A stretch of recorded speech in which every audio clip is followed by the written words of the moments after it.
business can contribute more to this newly recognized rise to a clean, healthy, and sustainable environment. The private sector stands as a pivotal force in addressing this climate change, biodiversity loss, and pollution.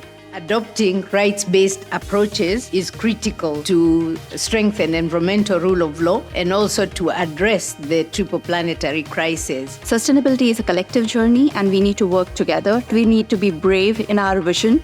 We should move from a just transition into a world where development is inherently green, is inherently just and inclusive. A just transition necessitates this being a fast transition. This region is really facing the environmental challenges, including climate change and loss of biodiversity and pollution. The plenary session was really enlightening and I learned a lot from my co-panelists. We have a key responsibility in shining the spotlight on certain critical issues.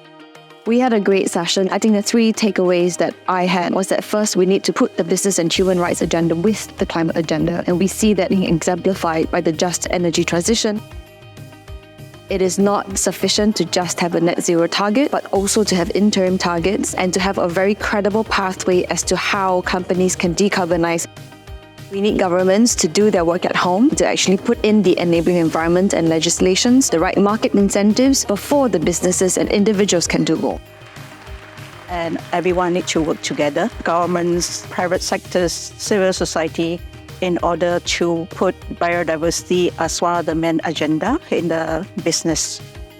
How do you balance the need for conservation, the need for climate action, with the very valid needs of rural farmers, rural farming communities, etc.? The paradigm of the business is to improve the society and also to support the sustainability. As a government, we should support the business by monitoring and also raising the awareness as well as the capacity building.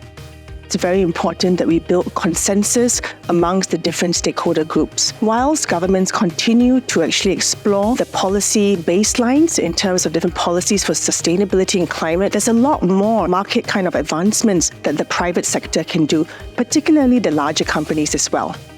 So I hope the region could come together to build a regional and even global climate and nature and environmental data infrastructure. And based on that, to do data-driven scientific analysis and assessment. I'm also very impressed that throughout the region, there's a growing attention to try to address this issue. Consumers, investors are increasingly looking at business models to transform their operations to contribute positively towards nature. Don't wait for things to happen. You have the power to be able to enact change and start now.